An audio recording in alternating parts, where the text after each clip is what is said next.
unajizibia mwenyewe.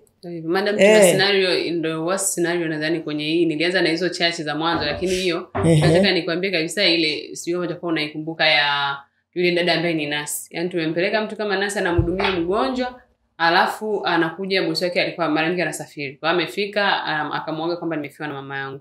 Nesi huyo. Nesi ni professional. Professional. Nesi tunapozungumzia nesi. Nesi ni mtu ambaye ni msomi, ana taaluma ya unesi na anakwenda kulipwa kama professional, mshahara 500. Na yeye kuna vituko. Aga amefiwa na mzazi wake. Tena mama yake alisema nimefiwa na mama yangu. Akasema amefiwa na mama yake. Bosi wake akamwonea huduma pale akampa 100,000 kama tu sasa pole extra akamlipa kwa badala ya kulipa 500 hata ilikuwa siku yake kulipa haijafika. Ikabidi ampe mshahara na 100,000 juu kwa akampa 600. Nenda alafu tutawasiliana basi si hizo siku ngapi. Hata madam wakuonani kwa sababu aliosikia ni mama mzazi. Yaani hata akukumbuka habari za kupiga simu kituoni akamruhusu tu kwamba sasa fanyaje? Nenda alafu tuwasiliane utarudi si baada tu ya siku ngapi akampa na hiyo tip 100,000. Sasa dada ghafla ndio hapokei simu za bosi wake afanyika bidi bosi aturudie kwenye aliondoka tarehe 1 bosi atupigia kwenye kama tarehe 5 kwamba tarehe 5 mwezi huu sasa kwamba dada aliondoka alafu simpati je mnampata alisema amefiwa sijajua anaendeleaje huko msibani sijajua anarudi au harudi kwa kabisa sisi tuanze kumrudia dada apokee simu tuangalie pia kwenye wadhamini wake kama kawaida wale ambao tuliwapigia mwanzo kwa hiyo kwa pale amweka mama yake amemweka na baba yake mama yake ambaye ndo kadai kafa tukapiga simu ya mama aliyefariki ikaita haijapokelewa tukapiga simu ya baba mzazi sasa iko pale ni mdhamini wake wa pili babake akapokea habari baba salama tunakuulizia ndo babake fulani ndio tunauliza mbona ameondoka kazini amesema kwamba amefiwa kwa hiyo tunataka kujua kiutaratibu tuna utaratibu wetu mtu aliyefiwa na siku 7 za kufanya maombolezo na nini alafu arudi kazini. Akasema amefiwa na nani? Ndio baba sasa anashanga. Tuambia amefiwa na mama yake haiwezekani. Mimi hapa asiishi na mama yake. Lakini ingekuwa mama yake amefariki ni lazima tu ningekuwa nimejua ningekuwa na mimi kwenye huo msiba. Hebu ngoja nimrudie binti yangu nijue kama wako salama au kama kweli mama yake amefariki kwa sababu itakuwa ni cha kunishangaza kwa sababu mimi sina taarifa yoyote. Hatuna ugomvi huo kusema tusiambizane habari za msiba. Basi babake akakata simu. Akaongea nao kwa kuongea nao baba akaturudia. Habari salama. Mimi nimeongea na mama yake. Ameongea na mama sasa ambaye amekufa kule kwa mwajiri. Jamani. Mama yake mzazi yuko ni mzima, ameongea na binti yake ni mzima. Akasema sasa hapa nilipo niko busy sana. Sijapata muda wa kuzungumza naye nijue ni kwa nini amedanganya uongo mbaya kiasi hicho. Mimi naomba mnitafutie picha ya yule dada na ile content niliyofanya naye ni mposti ni mchambe kwanza. Hiyo tabia ni mbaya kabisa. Huo ni ushetani. Unamuua mama yako kwa sababu gani? Kuondoka kazini. Na hizi tabia ya wadada kuua wazazi wao ni tabia ambayo yani sijui wanalogwa na nani. Yani huwa kisingizio cha kwanza nafikiri kinachoongoza cha wadada kutaka kuacha kazi nimefiwa tena na mzazi. Yani nimefiwa na mzazi. Huo ni ushetani.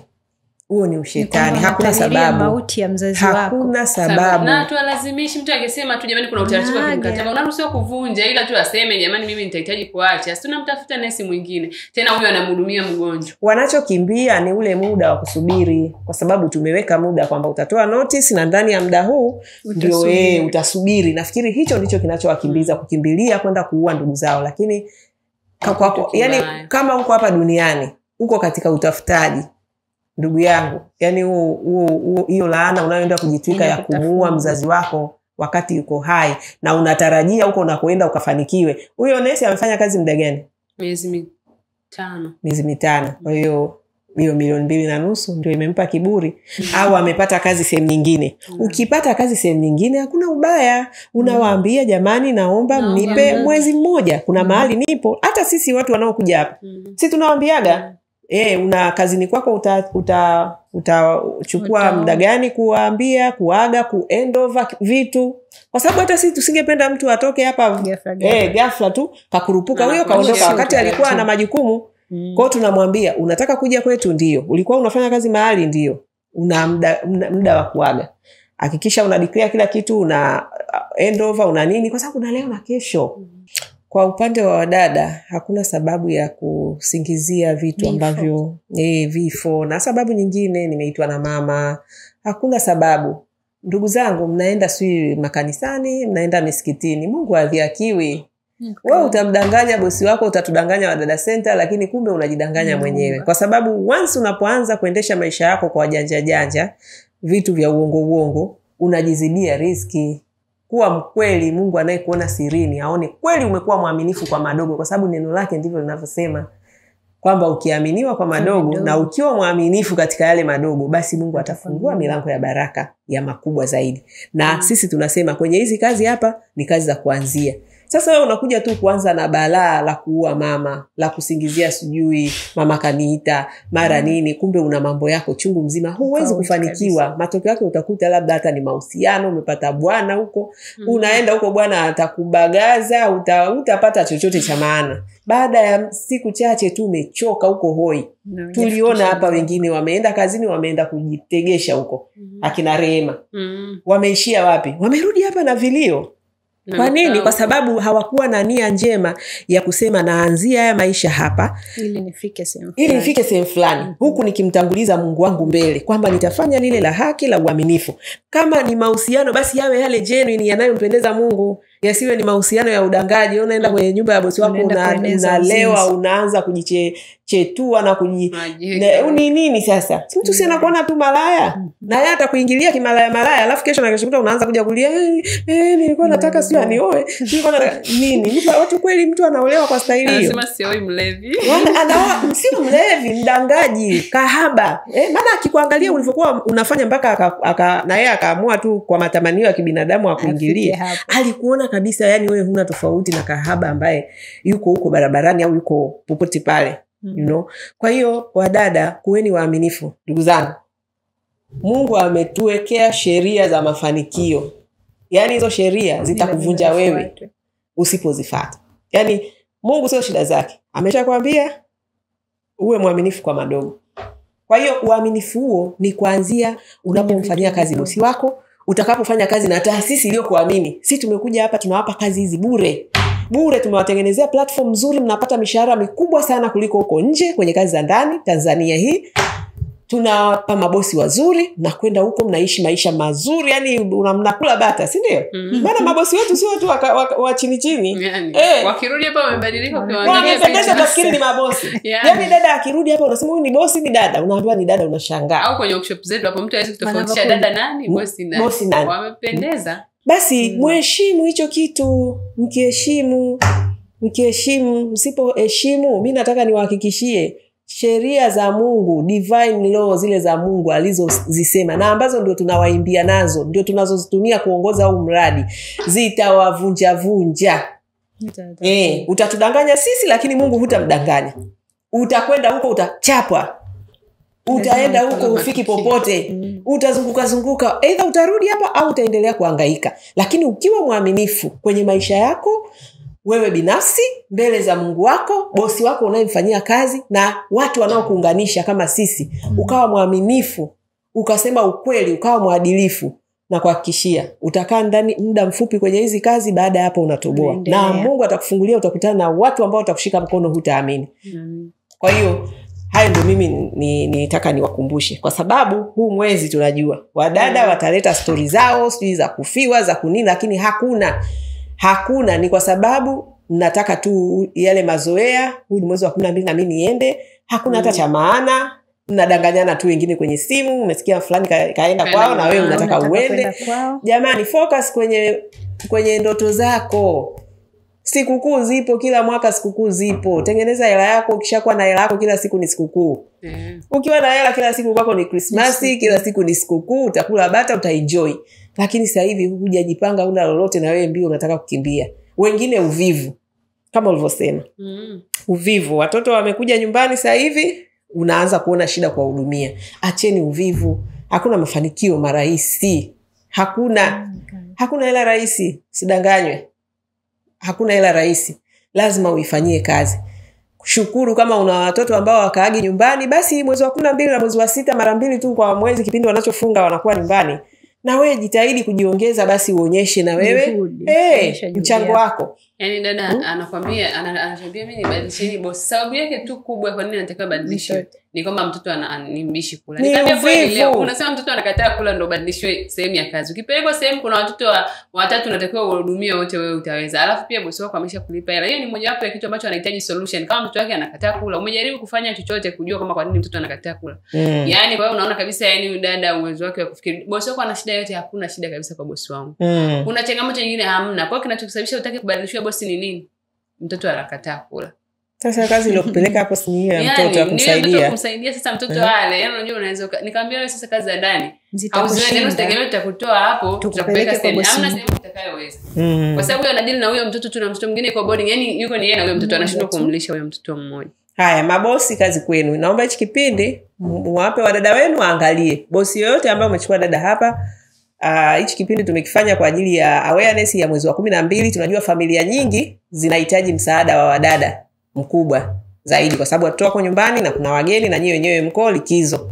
Ziko familia chache sana najua huwa wao wanaona tu dada aende likizo. Lakini sisi hapa tunadili na wale ambao mabosi mlihitaji msaada ndio maana mlichukua wadada. Yule ambaye yeye atampa dada likizo yeye ni yeye na lifestyle yake. Kwa hiyo na mwingine aseme hichi kipindi ndio natakiwa sijui uwape wadada likizo watoto. Kila mtu ana lifestyle yake. Kila mtu ana lifestyle yake. Bosi wewe ulitaka dada kwa ajili ya kukusaidia na sasa hivi watu wako nyumbani, kuna wageni wewe mwenyewe uko likizo. Tunahitaji dada asikie ujumbe kwamba sasa ndio wakati wa kufunga mkanda. Aweze kufanya kama hayo majukumu yameongezeka, ajitahidi kujistretch kidogo. Hakuna mambo marahisi. Mambo hayawezi kuwa vile vile kila siku, hapana. Dada ajitahidi na sisi wa Dada Center ndio tunasema hivyo kwa sababu tunaongoza namna ya kuweza kufanikiwa. Na dada utakapoweza kujiongeza kidogo ukajistretch, ndivyo unavyokuza stamina yako ya ufanyaji wa kazi. Kama wewe ni dada sijui traditional, basi kwamba na mimi niwe smart. Kitakacho kufanya uwe smart sio tu yani unatoka tu from nowhere. Usmart ni pamoja na kupambana, kuongeza upambanaji. Ili mshahara wako uongezeke, onyesha upambanaji. Ndivyo watu wanavyokuwa kwenda hatua moja kwenda nyingine. Onyesha upambanaji, onyesha uwezo. Kwa hiyo nyakati hizi ambazo kazi zimeongezeka, sasa wewe dada ndio unatakiwa ujipime. Yani hicho ndio kipimo chako cha dada ambaye unayamudu majukumu na hakuna kilichopelea. Hapo unasema kweli sasa hivi hata mimi yani unajivunia nimeimarika. So unakimbia eti mtoto tu kaongezeka mmoja unataka kukimbia mbio kijijini. Wewe ni uvivu. Matokeo yake mwisho utakuja kuishia kuolewa huko, unaenda kumtumikia bwana makazi hayo akuzalisha kutelekeze na watoto. Hapo sasa sijui itakuwaje. Unarudi tena kwetu unataka kazi tukupeleke ukiwa na mtoto. Jamani, embu kueni, naomba mkue. Niko hapa kuwafundisha, kuwaelimisha, naomba hizi elimu ziwasaidie. Kwa hiyo nitaka tuongee hichi kitu hapa kwa sababu nimeanza kuona hizi simu za ofisini zinaanza kuleta hiyo chaos ya wadada kutaka sasa hivi kimbia. Tukasema ngoja tufanye hichi kipindi kama sehemu ya awareness na workshop. Disemba hatuna workshop lakini workshop itakuwa hapa. Hapa ndio workshop mtasikia. Na naomba mabosi muwasikilizishe. Wekeni hata kwenye TV zenu kabisa. Connect na TV, mweke dada hapo akae asikilize. Mwambie sikiliza mabosi wako. Na kama hataki basi yani unajua kuna yule dada mjinga na mpumbavu. Mjinga ni ile kwamba hajui. Akisikiliza anasema kumbe anajirekebisha. Mpumbavu hataki sikiliza, hataki kujirekebisha, huyo tutamuondoa. Kwa sababu tumesema sisi pia tunachuja. Tunataka kufanya kazi na watu wachache ambao ni waaminifu, ni waadilifu na wanataka kwenda mbali. Wanaposikia Joyce alikuwa dada wa kazi, wajue kwamba sio lele mama. Nilikuwa dada wa kazi, leo nimefika mahali nilipofika. Sio lele mama, lazima upambane. Na mwanamke ukitaka heshima katika maisha yako, lazima uwe mpambanaji. Huwezi kutaka heshima ya hivi hivi. Yani tu uje tu watu ndugu zako wakuheshimu, sijui nani akuheshimu. Kwa kipi? Fanya kazi, tafuta pesa ya kwako. Na pesa unaanzia kwenye hizi kazi. Hizi kazi ambazo mwingine anazidharau, wewe koma nazo. Hizo zitakupa hatua moja, utaenda hatua nyingine, eventually utakuwa superwoman. Sasa wewe superwoman tu akilele mama muongo, mambo yako ya kishetani meusi. Ma superwoman ni watu walionyooka. Wamenyooka kama rula. Tunaenda na sheria za kimungu zile. Haumtendei mtu ubaya na unapambana kwa sababu Mungu amekuumba vizuri, amekupa akili, amekupa uwezo. Fanya kazi. Kwa hiyo huo ndio ujumbe wangu. Sasa bosi ukiona dada huu ujumbe hauelewi, huyo sio dada ndugu yangu. Na sisi hatujakuletea kichomi, tumekuletea mtu akuhudumie vizuri. Kama unavyosikiliza content zetu unaona jinsi tunavyowaelekeza. Hao ndio wadada tunawataka. Kwa hiyo asije nyumbani kwako unamlipa vizuri, maana kwetu watu wanalipwa vizuri. 1,500 hata kama ni traditional, 1,500 ni hela nyingi. Ni hela nyingi, kwa hiyo asilete za kuleta kabisa. Hataki kujirekebisha, huoni ana unyenyekevu, anataka kujifunza, huyo inabidi tutemane naye. Tuachane naye, tutakupa mtu mwingine na Mungu atakubariki, utapata mtu sahihi. Na hawa dada wa hivyo wajeuri wa style hiyo hatuwataki kabisa, kwa sababu wanatuvurugia mradi. Wasije kabisa. Wanatuharibia mradi wetu. Mungu ametupa kitu kizuri kabisa. Tunatakiwa tukishike kwa thamani. Kitu ambacho bosi anakuja hapa analipa dada 1,500,000. Hela ndogo. Hela ndogo dada wa kazi unalipa 1,500,000, unataka kuleta utani wewe. Usifanye utani kabisa. Si hatuchezi. Kwa hiyo tunaomba wadada ambao mnatuelewa, ambao tuko mstari mmoja, twende na hili, tutoe huduma nzuri. Tusilete taharuki sasa hivi kwenye familia za watu. Yani bosi ana amani, hajui unamwaga saa ngapi. Visirani ndio visirani. Si ndio? Unajua dada anataka kuondoka. Kaamka tu kanuna. Unafanya nyumba haina amani tena. Kwa nini? Wewe ndio unatakiwa ulete amani kwenye familia. Waulize jamani mko sawa? Kuna kitu gani unahitaji nifanye? Nimefanya hiki kimefanyika vizuri au nifanyeje? Niongeze. Mpe mtu amani kwenye nyumba yake. Wewe tena ndio unataka kumletea kisirani, umekuwa mke mwenzake, umekuwa nani? Pia tudili na hawa dada. No. Hawa dada tudili nao jamani. Kabisa. Kwa hiyo naomba kama mna changamoto, pigeni simu tuweze kutatua hizo changamoto. Kama mna changamoto, lakini sisi tusingependa dada ambaye umeenda kazini ukalete taharuki, ukalete changamoto kwa bosi wako. Tunataka ufanye kazi vizuri kama tunavyowaelekeza, kwa sababu tunajua hawa mabosi wanachokitaka. Na ndio maana wanakuwa tayari kulipa hizo hela. Hawalipi hizo hela tu kwa sababu ya jina la Joyce tu. No, ni pamoja na kwenda kufanya yale ambayo wanataka kufanyiwa. Na mimi tunawasikiliza na wanatuamini. Tunawasikiliza, tuna sikio la kuwasikiliza. Wanataka nini? Ndio maana tunawauliza, wewe unataka nini? Kwa unachokitaka unaweza kukipata kwenye level hii ya professional au smart au traditional. Tunawapa sikio. Kwa hiyo nyinyi wadada tunawaelekeza vitu ambavyo mabosi wanavitaka, na ndivyo hiyo ndio siri tu pekee ya kuweza kupata hela. Uweze kupata hela kwa jinsi unavyotaka wewe. Yaani ukae nyumbani kwangu kwa utaratibu wako alafu na hela zangu nikupe. Ili hicho kitu kipo kweli. Sio rahisi. Kwa hiyo jamani, tunawasaidia elimu ambayo hamjapata popote. Hata kama umefika chuo kikuu na kwambia hukufundishwa mbinu za kuweza kumridhisha mtu akupa hela. Mbinu hizo mmejifunza kuwaridhisha wanaume tu. Mwanaume utamkatikia na kumfanyia anavyotaka. Akikuomba hata kule ambako Mungu kakataza utampa. Hicho mnakiweza. Lakini kwenda kumridhisha bosi wako kwa kufanya kazi zake zinyooke vizuri, hiyo mnaona mnateseka, mnaona manyanyaso. Sasa hapa ni vice versa. Hapa ndugu yangu tunakufundisha namna ya kwenda kumridhisha mwenye pesa akupe hela kwa njia halali ya kimungu, safi kabisa, takatifu. Njia takatifu ya kimungu. Haina madoa, haina mawaa, haina chochote. Unafanya kazi unapata hela yako safi na bosi wako anaridhika na kufurahia na unabarikiwa. Sasa yale mambo yenu meusi ukafanyie huko. Kama wewe unataka uende ukapate hela za mambo meusi, sio kupitia mradi wa Wadada Center. Haya, sijui kama mna la kuongeza watu wa call center. Nimemaliza. Hamna. Kuna mmoja tu alipiga simu akasema anamtaka bosi kama Warema. Na sasa huyo ni mdangaji, apeleke udangaji wake huko. Malaya wadangaji wote makahaba hatuwataki kwenye mradi wetu. Nimeshasema huu mradi tumeweka wakfu. Jamani, huu mradi umewekwa wakfu. Kwa hiyo naomba tuelewane. Unatafuta danga, unatafuta bwana malaya, unajiuza kahaba, sio kwenye huu mradi wa Wadada Center. Naomba tuelewane. Tena tuheshimiane. Tena ukiona dada ambaye anakuletea hayo mambo, naongea na mabosi wa kike. Ukiona dada ambaye analeta mchezo wa mazoea na mume wako, yani huyo dakika kama ametoka kwenye mradi wetu, useme dakika moja tu tunamuondoa. Hatutaki huo ujinga kabisa kwenye huu mradi. Hai.